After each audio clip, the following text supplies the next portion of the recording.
Bom dia, pessoal, tudo bem com vocês? Aliás, bom dia, boa tarde ou boa noite, né? Que eu não sei qual é a hora que vocês estão assistindo aí, mas vamos continuar aqui com as nossas aulas.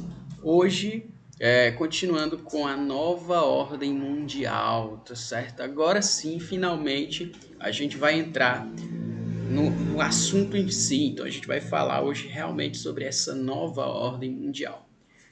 Se vocês não lembram de mim, tá aqui sou eu, professor Elton Dantas, certo? Vamos lá. Então, na aula passada, a gente viu um pouco sobre esse mundo bipolar, né, e o fim dele. A gente viu que a União Soviética não conseguiu se adaptar economicamente à nova dinâmica que se impunham dentro dessa sociedade da informação e eliminou-se, né? Não conseguiu acompanhar, acabou a União Soviética. Hoje, nessa aula, a gente vai abordar alguns pontos desse fim da União Soviética e vamos entrar realmente na nova ordem mundial.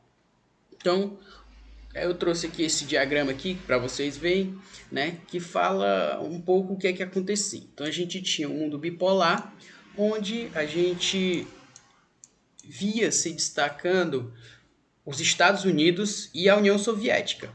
Com o fim da União Soviética, como a União Soviética deixa de existir, se impõem novas ordens de poder entre os países, né?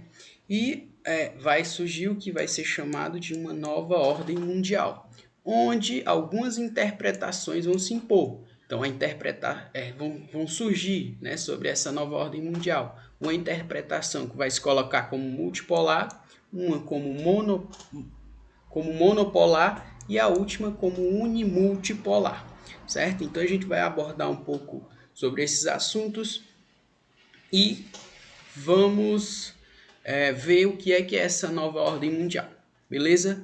Então, vamos lá. Primeiro, a questão da transição da Rússia, né?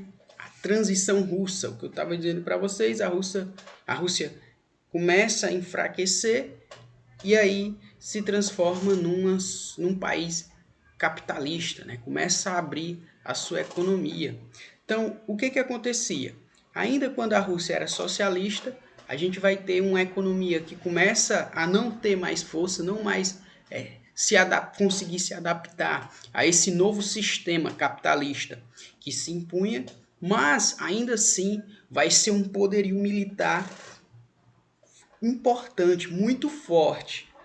A Rússia vai ter armas nucleares, o Exército Vermelho na Segunda Guerra Mundial tinha mostrado para que tinha vindo, né? Foi um exército que conseguiu vencer grandes batalhas. E ainda quando a Rússia era socialista, a gente tinha essa chamada economia planificada. Não é isso? Então, ainda tinha aquela lógica dos planos quinquenais, onde o governo central, o Partido Único Socialista da União Soviética, tentava criar um caminho para a economia da União Soviética. Porém, como a gente viu na aula passada, ela não se sustentou, né? A economia começou a enfraquecer, a mostrar falhas.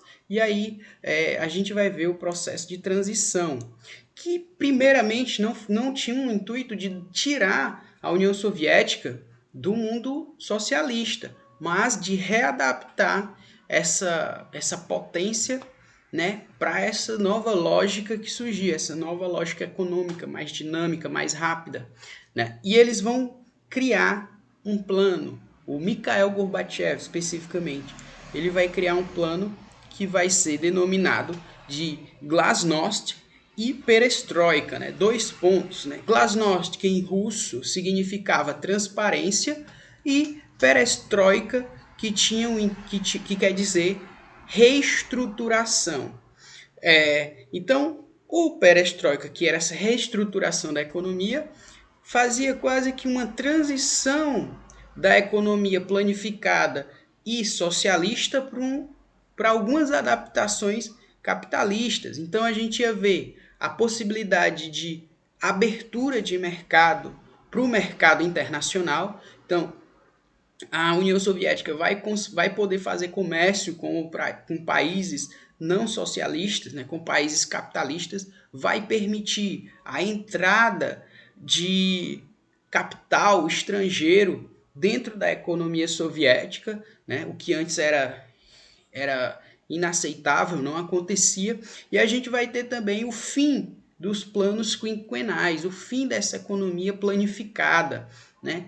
Vai dar liberdade maior para que houvesse uma maior flexibilidade da economia. Além também de, como não ia ter mais esses planos, as fábricas e as indústrias tinham liberdade de produzir o tanto que eles achassem necessário, correndo assim os riscos de percas ou de ganhos. Então, a perestroika foi essa reestruturação da economia soviética. E a glasnost, a questão da transparência, né? Então, a gente tinha na União Soviética um único partido e com essa glasnost vai abrir para a criação de outros partidos, vão se anistiar os presos políticos, vai haver uma desmilitarização da política. E aí, claro, vai criar tensões, né? Grupos que ainda insistiam em manter o totalitarismo e a centralização do poder no Partido Socialista, né? Partido Comunista Russo, e outros grupos mais ligados à lógica liberal que queriam abrir de vez a União Soviética para a lógica capitalista, para o mundo liberal. Então, essa tensão que existia entre esses grupos dentro da União Soviética é o que vai acelerar o fim da União Soviética, né, desse grande país. Né? A gente vai ter também a separação do que hoje a gente vai chamar do que se chamava de cortina de ferro do Império Russo, né? Os países ali satélites que ficavam entre a União Soviética e os países capitalistas, eles vão começar a se separar. Como a Ucrânia, por exemplo, né? Pede independência. E também alguns acontecimentos, né, com o fim da União Soviética que vão marcar esse fim do mundo socialista no período, né? Então, o que é esse acontecimento? Né? É o Muro de Berlim que vai cair, vai ser destruído. E o que é esse Muro de Berlim?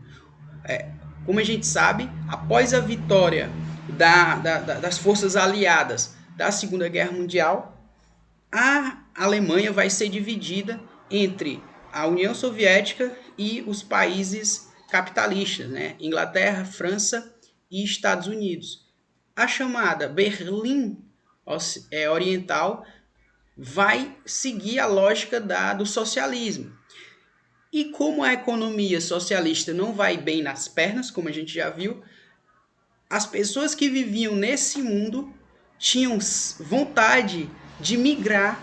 Quem vivia na Berlim socialista tinha vontade de migrar para Berlim capitalista, porque lá tinha muito mais vantagens, né? Conseguiam empregos melhores, que pagavam melhor.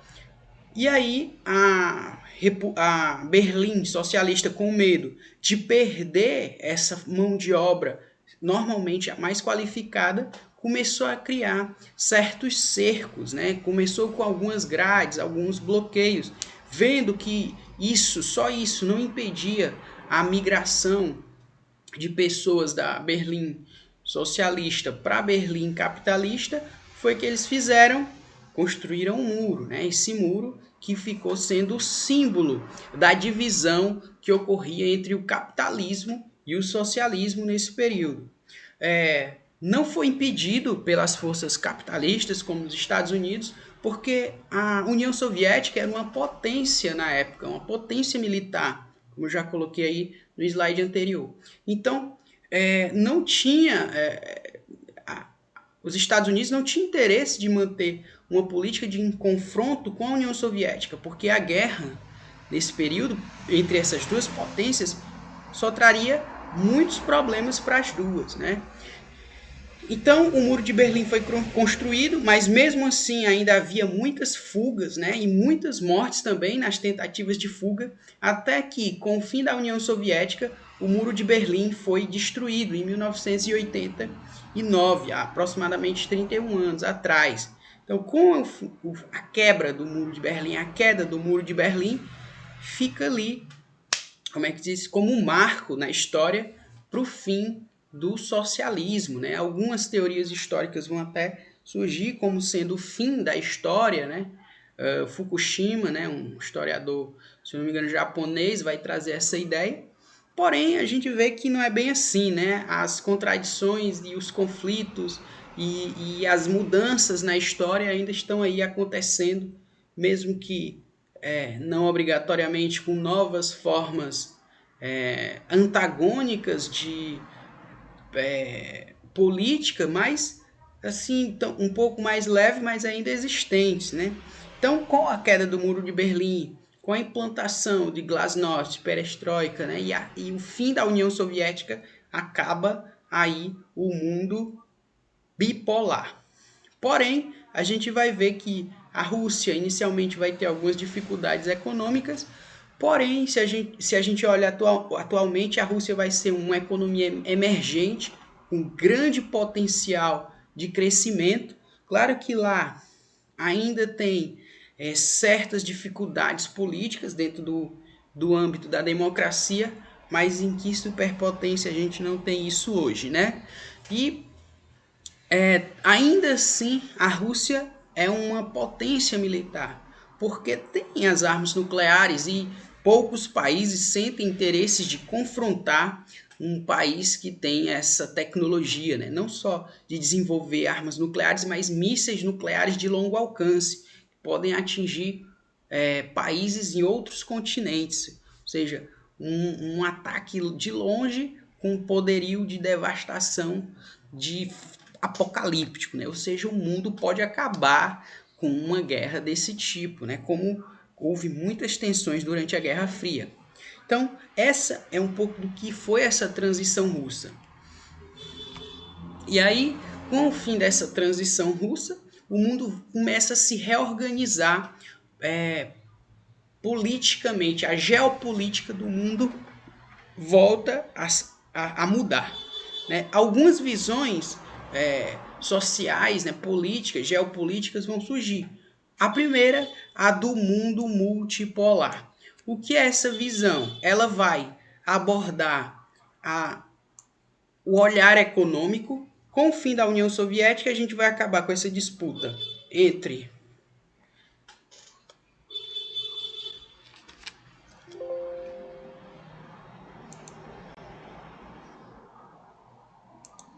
voltando, desculpem aí o corte, mas é porque o pessoal resolveu aqui buzinar 30 minutos sem parar, então eu tive que dar uma paradinha aqui, beleza? Então voltando, a gente teve aqui, a gente está falando sobre essa reorganização que o mundo começou a ter depois do fim da União Soviética, né? E essa reorganização, ela teve algumas interpretações, né? Especificamente três, né? Uma do mundo multipolar, onde se foca nesse olhar a visão econômica. Então, quando a União Soviética deixa de existir, acaba esse antagonismo entre comunismo e socialismo, ou deveria acabar, né? Hoje a gente vê que tem algumas discussões, mesmo ela fora de um contexto, né? As pessoas não compreendem direito o que é comunismo, o que é socialismo e veem comunismo em tudo. Porém, nesse período, com o fim da União Soviética, acaba essa bipolaridade, né? Essa disputa entre essas duas vertentes políticas, né? Sociais e essas visões de mundo. E aí começa-se a olhar a essas economias capitalistas que vão se comparar aos Estados Unidos, não sozinhas, né? Então a gente pega aqui que vão dar um olhar mais para a visão econômica. Essas potências que vão surgir não vão conseguir se comparar aos Estados Unidos só inicialmente. A União Europeia vai ser uma delas, então vai ser preciso que depois da reestruturação, né, lógico que a gente vai ter um longo processo, porque depois da Segunda Guerra Mundial a Europa vai estar devastada e os Estados Unidos vai ser sim essa grande potência econômica que se destaca, mas a União Europeia vai se reestabelecer, se reconstruir fortalecer a indústria novamente e as suas relações comerciais, e juntas, a partir de um bloco econômico que até hoje ainda é um bloco muito forte, ela vai fazer jus a combater economicamente os Estados Unidos da América, né? Outra potência que vai surgir um pouco depois, não logo depois da, da Segunda Guerra Mundial, mas já agora para a contemporaneidade, vai ser a China. Então a China vai conseguir construir e hoje ser a segunda potência mundial econômica, né, se comparando aos Estados Unidos, né? Então tem algumas previsões de que a China sim, daqui a pouco tempo, tenha uma grande chance de ultrapassar os Estados Unidos como potência econômica, né? Hoje a gente já vê que os Estados Unidos criam uma guerra econômica com a China, né, usando até o coronavírus para atacar a China e enfraquecer a economia chinesa.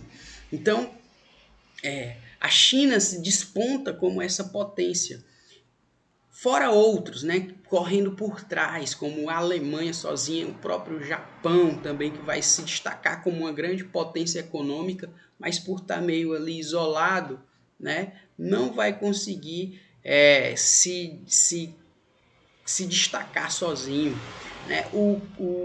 Alguns países vão tentar, há uma década, uns 7 anos atrás, com o BRICS, né, fazer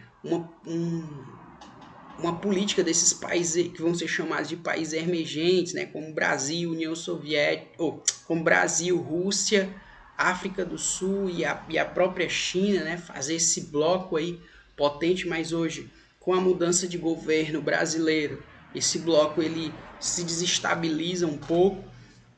Então, a partir dessa visão econômica, o mundo vai ser multipolar, vai ter muitas potências que vão surgir para ter força nesse combate no mundo, né? Mas ainda assim, os Estados Unidos se destacando. A gente vai ter a lógica também, uma visão do chamado mundo monopolar. Nesse mundo monopolar, o olhar vai ser para o militarismo, né? Onde incomparavelmente a gente vai ter a superioridade suprema dos Estados Unidos. Porque, como é uma grande potência econômica, há um grande investimento, grande parte do PIB americano é colocado dentro da indústria militar. Então, não tem comparação um exército gigantesco de alta tecnologia, com armas poderosas como a bomba atômica, né, com alcance gigantesco, fora outras questões que a gente vai tocar um pouco mais na frente.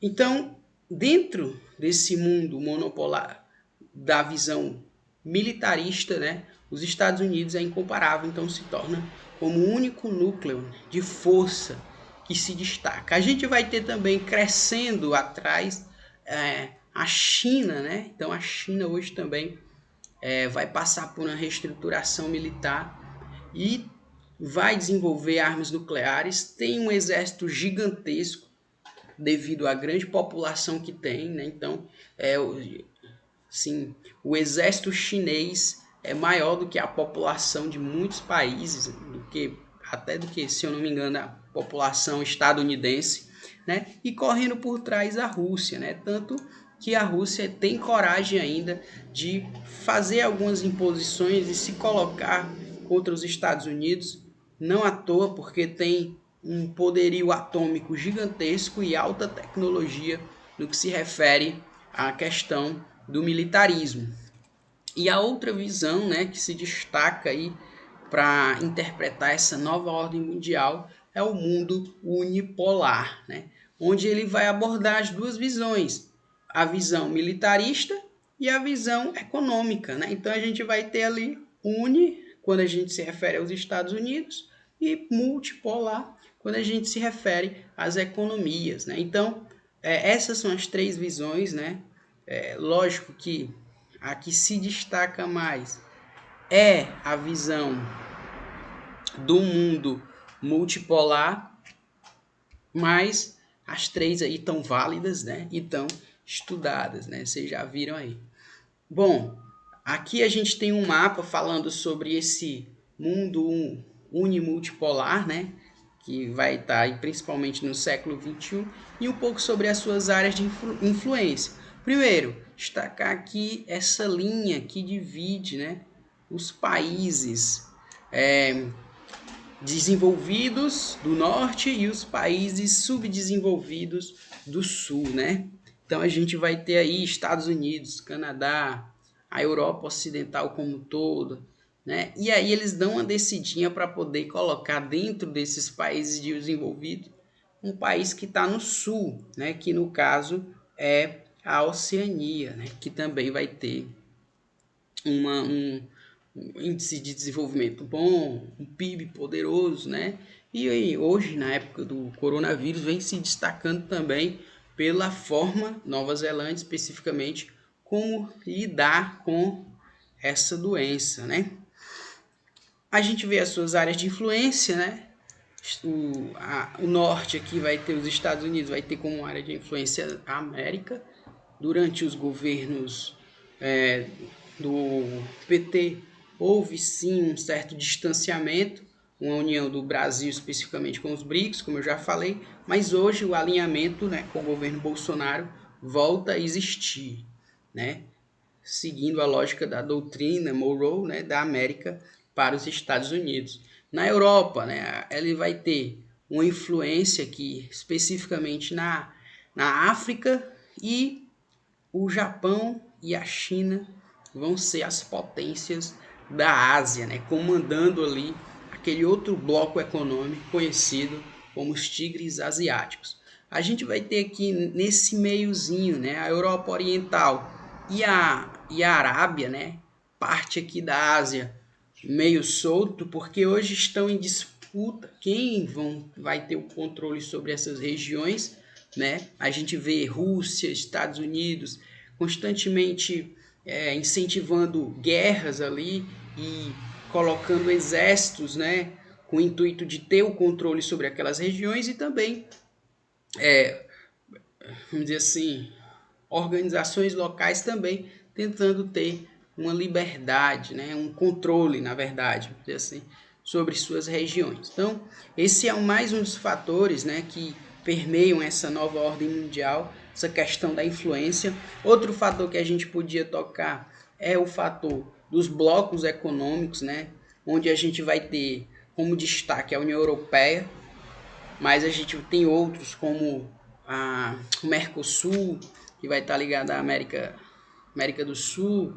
A gente tem o NAFTA, né, que hoje já nem se fala tanto, entre outros blocos econômicos que vão tentar construir uma certa força para melhor sobreviver a essa lógica globalizada, né, que a gente tem, que a gente vai falar aqui um pouco nesse próximo slide, né? Então, dentre esses fatores de grande importância, além desses que eu citei das áreas de influência e dos blocos econômicos, 3 vão ser foram escolhidos por mim, né, e pelo livro também de vocês, para falar de quais são os mais importantes. Então, primeiro, a globalização, sem dúvida, não tenho o que dizer, né? A globalização é a realidade, muitas coisas provam isso, né?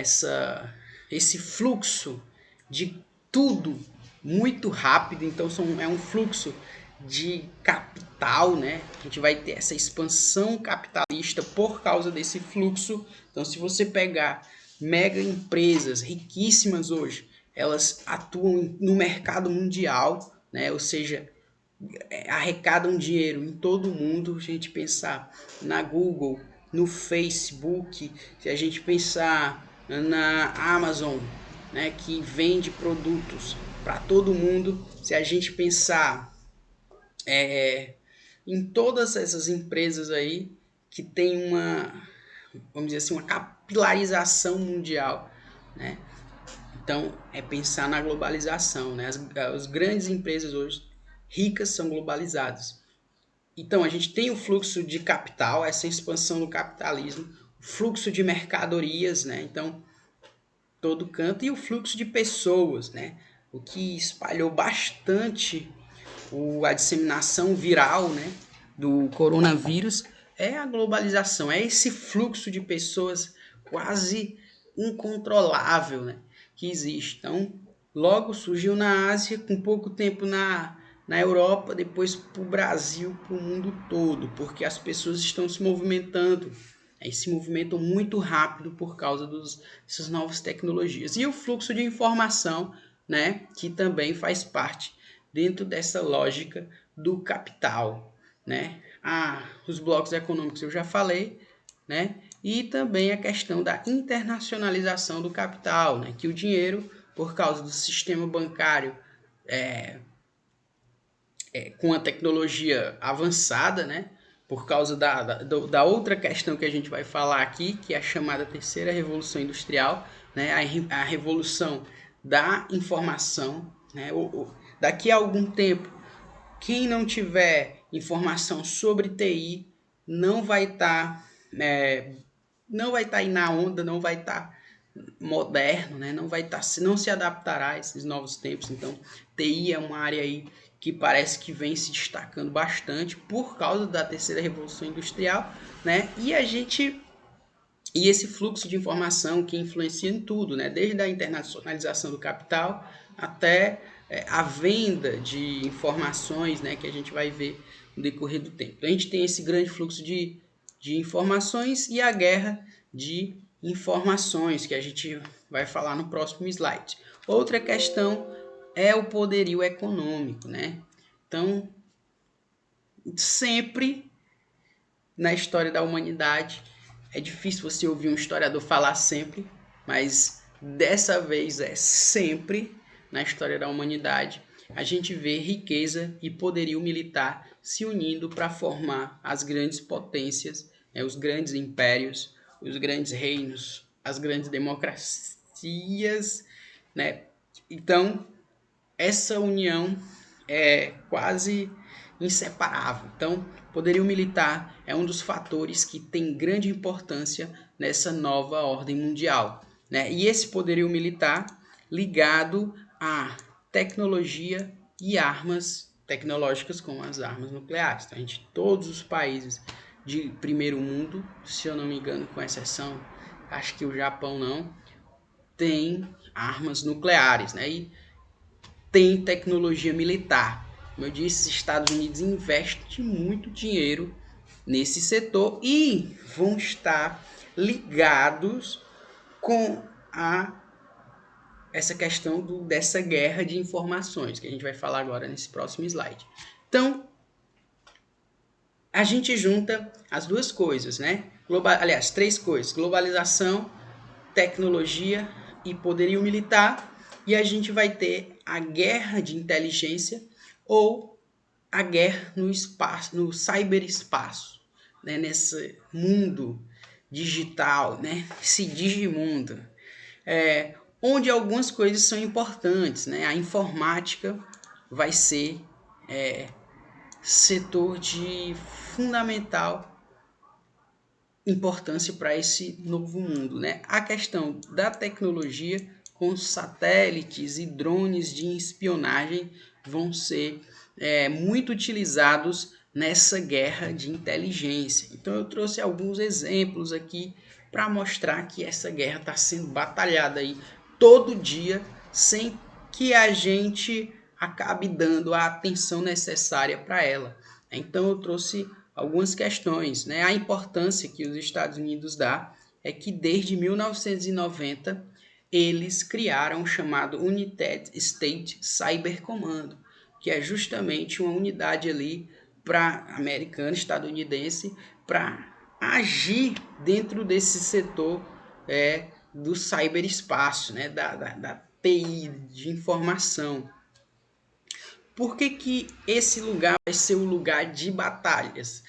Porque as leis que vão surgir após a Segunda Guerra Mundial vão impedir, óbvio, e com muita consciência e verdade e necessidade, a utilização de algumas armas, né? Então, força-se muito para que acabem com todas as armas nucleares, que faz todo sentido, visto que uma guerra nuclear não teria vitoriosos, né? Só derrota, só perdedores, né? Não, como diria uma velha poeta, né? Numa guerra desse tipo, nem quem ganhar ou perder vai ganhar ou perder, vai todo mundo perder. Então, todo mundo perderia nessa guerra de armas nucleares. Então, as leis pós Segunda Guerra Mundial vêm com esse intuito, né? Tentando impedir que esse mundo entre em guerra novamente. Porque, como diria Albert Einstein, né, uma fala muito comum atrelada a ele, nem sei, não conferi se é dele mesmo, mas faz sentido, se não for dele, quem fez está corretíssimo, que a gente não sabe como é que vai ser a Terceira Guerra Mundial, mas a quarta será com paus e pedras, visto que a humanidade vai retroagir por causa da violência dessa Terceira Guerra Mundial. Então, como existem essas leis que... E também a própria lógica do capitalismo globalizado, sabe-se que se você tiver um problema em algum país, afeta a economia do mundo todo. Então a gente vai ter essas leis e essa questão econômica também que dificultam a guerra real. Então essa guerra ela vai ser uma guerra de informações. Então eu trago aqui 2 casos para vocês para ver aonde é que essa guerra está sendo batalhada. A primeira, vou falar aqui do caso do Edward Snowden, né? O que esse Edward Snowden? Era um cara que trabalhava na inteligência estadunidense, ligado a essa lógica de TI. E aí ele começa a trabalhar com alguns pontos e vê que essa guerra era extremamente antiética. Então eu estou aqui gravando esse vídeo, né? E segundo que o Edward Snowden publicou, esse vídeo aqui, quando eu postei na internet, ele é hackeado pelos Estados Unidos e eles têm todas as informações que eu coloquei na internet. Então, os dados que eu coloquei no Facebook, os dados que eu coloquei no YouTube, os vídeos, as informações do meu cartão de crédito, o que eu gastei, e não só o meu, mas de todo o mundo, né? Então, o Edward Snowden publicou alguns documentos secretos nos quais até a nossa presidente da época, presidente Dilma, né? Uma poeta, foi hackeada, né? Então tinha informações da presidente Dilma, da embaixada brasileira lá nos Estados Unidos, né? Então muita informação que eles poderiam utilizar. Se eu não me engano, a Petrobras foi hackeada. Coincidentemente, pouco tempo depois que essas informações vazaram, né? Presidente Dilma acabou saindo do cargo, né? Por aquelas questões todas que nós conhecemos, né?